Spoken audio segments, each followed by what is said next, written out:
ఒక కామెంట్ అండి. చిరంజీవి పాట పాడి పద్మావతి గారు వెళ్తున్నారు, బాబు పాట, వాళ్ళ బాబు పాట పాడడానికి శ్రీనివాస్ వస్తున్నారు. వాళ్ళ బాబు అంటే కొడుకండి అంటే మీరు మంచి మాటే వాడారు. ఓకే, సో శ్రీనివాస్ గారు వెల్కమ్ టు నాటా స్వరమాదిరి సెమీఫైనల్స్ అండి. Thank you. చెప్పండి, ఏ పాటలు పాడబోతున్నారు ఈరోజు, మీ గురించి అలాగే 2 మాటలు. నేను న్యూజెర్సీ నుంచి వచ్చానండి, అండ్ సెమీఫైనల్స్కి వచ్చినందుకు చాలా ఆనందంగా ఉంది. తరంగా అండ్ నాటా టీం అందరికీ చాలా థ్యాంక్స్. నేను ఇప్పుడు ముందుగా ఆరెంజ్ మూవీ నుంచి నేను నువ్వంటూ అనే పాట పాడతాను.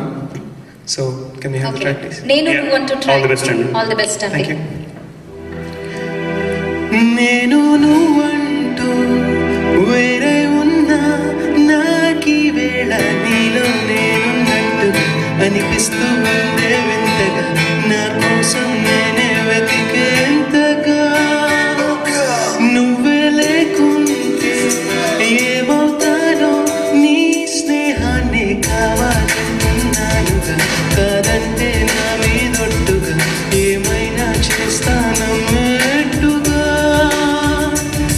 ఒకసారి చూసినే వలచానా, నన్ను వీడిపోను ఏ మగువైనా, ప్రేమిస్తానే ఎంతో గాఢంగా. నా ప్రేమ లోతులో మునిగా కాదు పైకి తేలవే సులభంగా, ప్రాణాలైనా ఇస్తా వేగంగా. నేను నువ్వంటూ వేరే ఉన్నా నాకీ వేళ నీలో నేనున్నట్టుగా అనిపిస్తూ ఉండే వింతగా, నా కోసం నేనే వెతికేంతగా.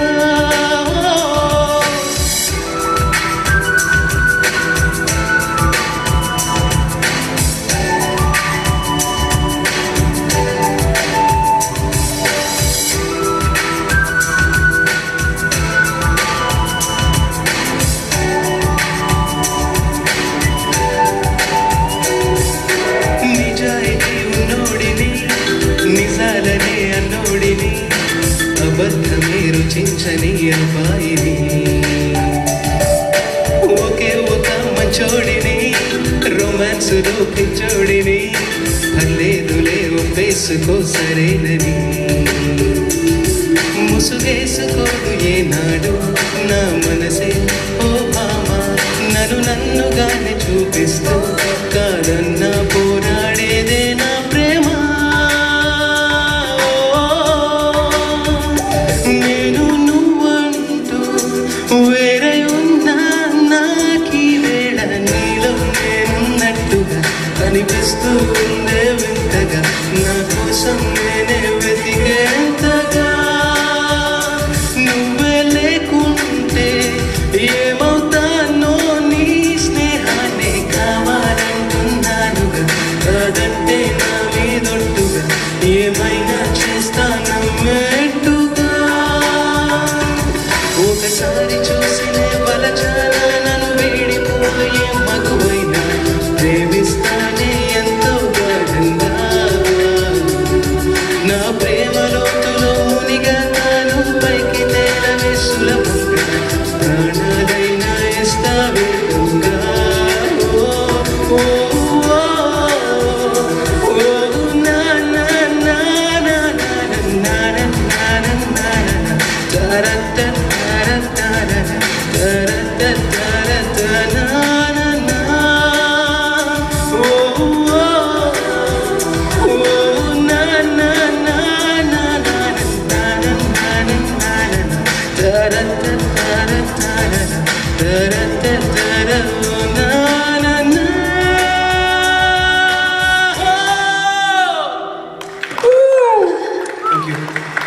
ఏం రేంజ్ అండి అది? ఆరెంజ్? ఆరెంజ్ అండి. ఒక రేంజ్ లో ఉంది మీ orange song. Thank you. Thank you. And ఇది అసలు ఇదే ఇరగదీస్తే ఇంకా ఫాస్ట్ బీట్ ఎలా ఉంటుందో, అంటే మెల్లిగా మొదలెట్టి వెనక్కి వెళ్ళి ఫాస్ట్ అవుతాం. సో గీతాంజలి సినిమా నుంచి జగడ జగడ జగడం నెక్స్ట్ సాంగ్. సూపర్ అండి, చాలా బాగుంటుంది. ఫస్ట్ ఒక కేవ్ కేక్ వస్తుంది, మీరే పెడతారా లేకపోతే అడ్జస్ట్ అవుతారా? సాంగ్ 2 ఫర్ శ్రీనివాస్ జోసెల్ గారు.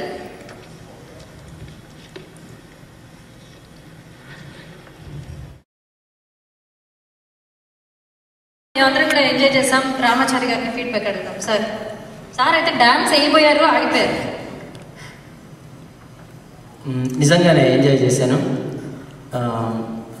దేవుడు ఒక మంచి గాయకుడికి కావాల్సిన అన్నీ నీకు ఇచ్చాడు. చాలా థ్యాంక్స్ అండి. ఇంతకన్నా నేను ఫీడ్బ్యాక్ అంటే ఒక గాయకుడికి మంచి గొంతు గాత్రం కావాలి, చక్కగా గమకాలు తిరగాలి, ఎక్స్ప్రెషన్ ఉండాలి, మంచి డిక్షన్ ఉండాలి, తర్వాత పాడే పాటని ఎంజాయ్ చేస్తూ పాడగలిగే హృదయం ఉండాలి. ఇవన్నీ ఉన్నాయి నీకు. నువ్వు కష్టపడితే ఫ్యూచర్లో ఒక మంచి స్థాయిలో, అంటే అందరూ ఈ సింగర్ చాలా మంచి సింగర్ అనే స్థాయికి వెళ్ళిపోతావు. ఇంకా ఫస్ట్ సాంగ్ అయితే చాలా అసలు ఎక్కడ మైనస్ పాయింట్స్ ఏం వెతుకుతూ ఉన్నాను, దొరకలేదు. శారద గారు కూడా వెతుకుతూ ఉన్నారు, మాకిద్దరికి ఎక్కడ దొరకలేదు. అన్ని బ్రాంచెస్లో పర్ఫెక్ట్గా పాడావు. సెకండ్ సాంగ్ కూడా అంత బాగా పాడావు, కానీ నీకు కొంచెం బేస్ ప్రాబ్లం, బేస్ తక్కువగా ఉంది. కాబట్టి నువ్వు నెక్స్ట్ తర్వాత ఎప్పుడైనా కాంపిటీషన్స్ వెళ్ళినప్పుడు బేస్ సాంగే సెలెక్ట్ చేసుకోవాల్సిన అవసరం లేదు. నీ గాత్ర ధర్మానికి ఏ పాట అయితే బాగా నువ్వు ప్రజెంట్ చేయగలవు ఆ పాటని. Selection of the song according to your voice culture is very very important thing అనమాట. దీని మీద ఫోకస్ చేయి. ఆ బేస్ కొంచెం ఆ నోట్స్ దగ్గర కొంచెం ఇబ్బంది పడ్డావు, తప్పులు పాడావు, టెక్నికల్గా ఎక్కడ తప్పులు పాడలేదు, చిన్న ఇబ్బంది మాత్రం పడ్డావు బేస్లో. ఇది నేను ఫ్యూచర్ నీ కోసం చెప్తున్నాను. నీ వాయిస్ కల్చర్లో మిడ్ నుంచి హైస్ వెళ్ళే అంటే టాప్ నోట్స్ ఉన్న సాంగ్స్ ఎక్కువ సెలెక్ట్ చేసుకుంటే ఇంకా ఉత్సాహంగా ప్రజెంట్ చేయగలవు. ముఖ్యంగా ఇలాంటి ఫాస్ట్ నెంబర్స్కి ఎక్కడ ల్యాగ్ అవ్వకూడదు, అలాంటి సెలెక్షన్ చేసుకో. ఇది ఓన్లీ నా సలహా మాత్రమే, బట్ టెక్నికల్గా నువ్వు ఎక్కడ తప్పులు పాడలేదు. I really enjoyed your voice and your singing. చాలా thanks. Okay, thanks. Thank you very much.